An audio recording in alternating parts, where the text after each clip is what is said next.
Assalamualaikum warahmatullahi wabarakatuh. Perkenalkan, nama saya Habib Anur Nasution dengan NIM 22020192, kelas Agri 3C. Baik, di sini saya akan menjelaskan PPT pertemuan ke-10 dengan judul evaluasi kesuburan tanah. Baik, kita masuk ke pembahasan. Mengapa kesuburan tanah perlu dievaluasi? Slide yang kedua. Baik, slide ini menjelaskan alasan perlunya evaluasi kesuburan tanah. Faktor-faktor seperti penggunaan lahan pertanian intensif, degradasi lahan, kehilangan unsur hara, dan lahan pertanian marginal menyebabkan penurunan produktivitas lahan. Evaluasi kesuburan tanah diperlukan untuk mengembangkan teknologi pengolahan termasuk pemupukan guna mempertahankan dan meningkatkan produktivitas tanah. Slide yang ketiga, evaluasi kesuburan tanah. Slide ini membagi metode evaluasi kesuburan tanah berdasarkan cara dan tempat pelaksanaannya. Yang pertama, citra visual, mengidentifikasi gejala defisiensi hara pada tanaman. Yang kedua, uji tanah atau soil test. Baru yang ketiga, analisis tanaman atau plant analysis.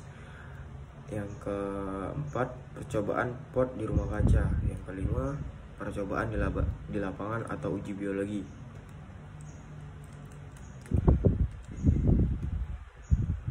Terus slide yang keempat, metode evaluasi kesuburan tanah. Slide ini menyajikan alur metode evaluasi kesuburan tanah dimulai dari diagnosa gejala defisiensi, kemudian dilanjutkan dengan percobaan rumah kaca atau KASA, uji biologi, percobaan lapangan, uji tanah atau analisis hara tanah total atau parsial, dan uji tanaman atau analisis serapan hara, yang semua bertujuan untuk merekomendasikan pemupukan. Slide yang kelima, citra visual gejala defisiensi. Metode ini adalah metode yang paling tua dan tradisional. Gejala defisiensi dapat menunjukkan kekurangan satu atau lebih unsur hara yang ditunjukkan oleh perubahan warna pada daun atau bagian lain tanaman. Kelemahan metode ini adalah gejala hanya terlihat jika defisiensi sudah parah. Seringkali sulit membedakan kekurangan satu unsur dengan yang lain dan tidak dapat memprediksi tingkat kekurangan hara. Gejala ini bisa juga disebabkan oleh faktor lain seperti penyakit atau hama. Slide yang keenam, diagnosa gejala defisiensi.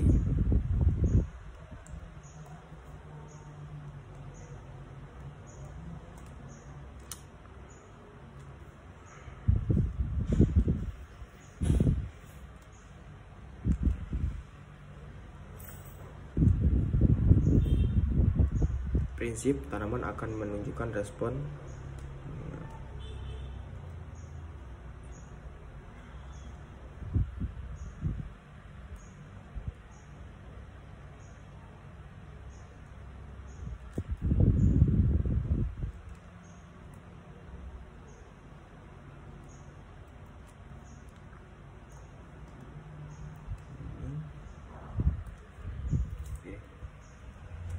diagnosa gejala defisiensi.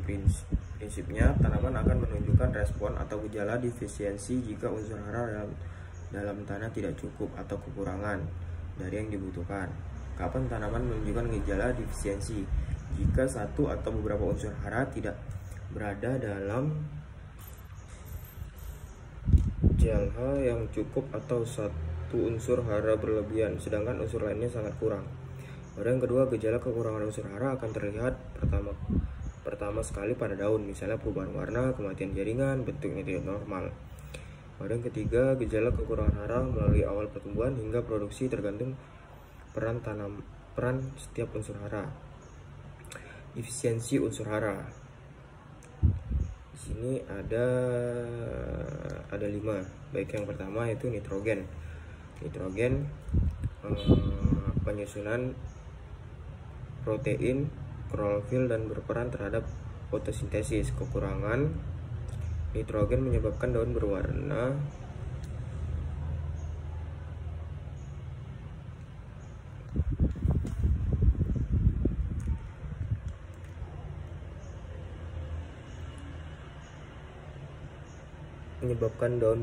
kuning pucat dan menghambat pertumbuhan. Kelebihan nitrogen menyebabkan daun lemah dan rentan terhadap penyakit atau hama.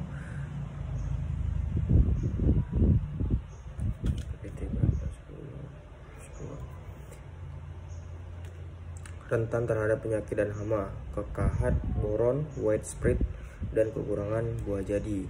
Penyebab defisiensi nitrogen yaitu terhambatnya mineralisasi nitrogen, aplikasi bahan organik dengan CN tinggi, gulma akar tidak berkembang, pemupukan nitrogen tidak efektif, upaya aplikasi ditaburkan aplikasi secara merata di piringan, tambahkan urea pada pemupukan. Fosfor, penyusunan APD, ADP atau ATP, memperkuat batang dan merangsang perkembangan akar serta memperbaiki mutu buah. Kekurangan P sulit dikenali, penyebab tanaman tumbuh kerdil, pelepah memendek dan batang meruncing. Indikasi kekurangan P, daun alang-alang berwarna ungu, LCC sulit tumbuh dengan akar yang sedikit. Penyebab defisiensi P tanah rendah, kurang dari 15 ppm. Top soil terosis, kurangnya pupuk. P kemasan tanah tinggi. Kalium atau disimbolkan dengan K, aktivitas stomata, aktivitas enzim dan sintesis minyak, meningkatkan ketahanan terhadap penyakit serta jumlah dan kekurangan tandan. Kekurangan K menyebabkan bercak kuning atau transparan, widespread, daun tua kering dan mati. Kekurangan K berasosiasi dengan munculnya penyakit seperti ganoderma. Kelebihan K merangsang gejala kekurangan B sehingga rasio minyak terhadap tandan menurun. Penyebab kekurangan K di dalam tanah rendah, kekurangan pupuk K, kemasaman tanah tinggi dengan kemampuan tukar kation rendah. Magnesium atau dilambangkan dengan Mg, penyusunan klorofil dan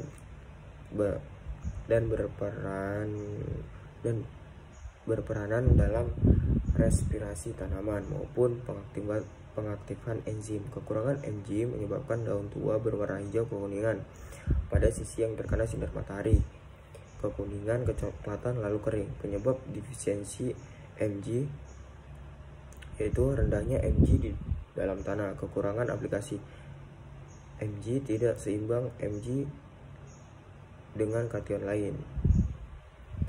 Curah hujan tinggi lebih dari 3.500 mm per tahun. Tekstur pasir dengan topsoil tipis. Upaya aplikasi tandan kelapa sawit, gunakan dolomit jika keasaman tinggi. Pupuk ditabur pada pinggir piringan. Baru masuk yang namanya boron. Meristimatik tanaman, sintesa gula dan karbohidrat, metabolisme asam nukleat dan protein. Kekurangan boron menyebabkan ujung daun tidak normal, rapuh dan berwarna hijau gelap. Daun yang baru tumbuh memendek sehingga bagian atas tanaman terlihat merata. Penyebab defisiensi boron, rendahnya B tanah, tingginya aplikasi N, K, dan Ca. Upaya aplikasi 0,1 sampai 0,2 kg per pohon per tahun pada pangkal batang. Bagaimana mendiagnosa gejala defisiensi hara? Kenali karakteristiknya dulu. Daun defisiensi hara. Sini ada tabelnya. Hara dengan unsur N, letak daun seluruh, klorosis ya, pinggiran daun nekrosis tidak. Warna, ukuran daun, tulang daun kekuningan. Di sini ada tabelnya. Ya, kita lewatin. Baru kita masuk ke slide yang ke-11, klorosis atau keadaan jaringan tumbuhan. Klorosis yaitu keadaan jaringan tumbuhan khususnya pada daun yang mengalami kerusakan atau gagalnya pembentukan klorofil. Baru ada nekrosis pada daun tanaman, berarti kematian sel jaringan atau sel pada daun ditandai dengan perubahan warna menjadi coklat atau hitam dan bisa menyebabkan daun mengering. Permasalahan dalam mendiagnosa gejala defisiensi hara. Yang pertama, gejala yang sama dapat ditimbulkan dengan kekurangan unsur yang berbeda karena fungsi yang sama dalam tanaman. Contoh, kekurangan N sama dengan Mg karena N dan Mg penting di pembentukan klorofil. Gejala baru dapat diketahui setelah tanaman benar-benar menderita. Contoh, akumulasi gula menyebabkan pembentukan anekstoyanin. Baik, masuk ke uji tanah. Slide yang ke-13. Uji tanah atau soil test. Uji tanah adalah analisis kimia pada sampel tanah untuk menentukan kadar unsur hara tertentu.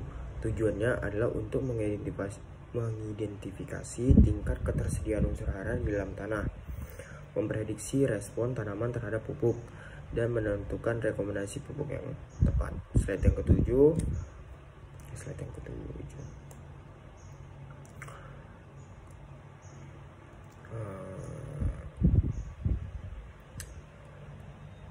Tahap analisis tanah itu ada 5. Yang pertama, pengambilan sampel tanah atau sampling, persiapan contoh atau handling.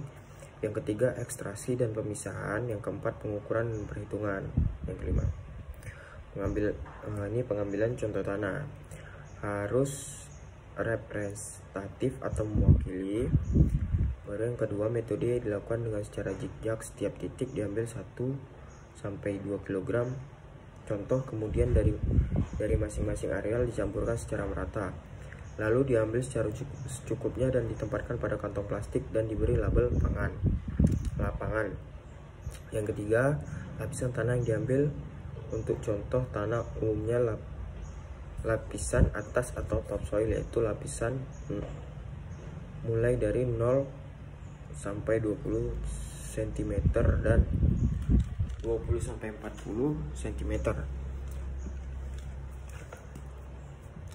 Alat yang digunakan adalah bor tanah atau bor untuk tanah yang lunak. Di slide yang 15 ini ada gambar cara pengambilannya. Persiapan contoh tanah, administrasi contoh, pengeringan contoh, pengayakan contoh. Baru masuk slide ke-17, cara ekstraksi. Ekstraksi yang pertama ada ekstraksi pelarut, yang kedua ada ekstraksi pertukaran ion, baru yang ketiga ada ekstraksi kromatografi atau lapis tipis, baru yang keempat ekstraksi kromatografi gas. Analisis tanah biasanya dilakukan ekstraksi pelarut dan ekstraksi pertukaran ion. Ekstraksi pelarut biasanya menggunakan asam atau basa ataupun garam untuk membebaskan anilat yang di tanah. Analisis yang menggunakan ekstraksi pelarut antara lain tekstur tanah menggunakan napiurofosfat. Baru yang kedua, pH tanah menggunakan H2O. Yang ketiga, C organik tanah menggunakan K2CR2O7. Yang keempat, nitrogen total atau N total menggunakan H2SO4. Baru yang kelima, fosfor tersedia yaitu atau P tersedia menggunakan ekstraksi yang beragam sesuai dengan metodenya. Ekstraksi pertukaran ion dilakukan pada analit yang dalam tanah berada pada keadaan transsorpsi atau terjerap. Baru pH tanah menggunakan ekstraksi KCI, CaCI2 atau NaF. Ketika menggunakan NH4OAC, kation tukar K, Na, Ca, Mg menggunakan NH4 atau menggunakan NH4 OAC. AI 2D menggunakan KCI. Pengukuran gravimeter atau kadar air, titrametri atau C organik, KTK, N total. 3 instrumentasi pH meter, spektrometer atau flamtometer, dan AAS. Kelebihan dan kekurangan berhubungan dengan tingkat dan besarnya biaya yang dibutuhkan. Yang terbaik adalah cara keseluruhan. Di slide 22 di sini ada kriteria penilaian sifat-sifat tanah. Di slide 23 ada contoh hasil analisis tanah. Di sini ada contohnya tabelnya. Kategori. Di sini masuk slide yang nomor 24.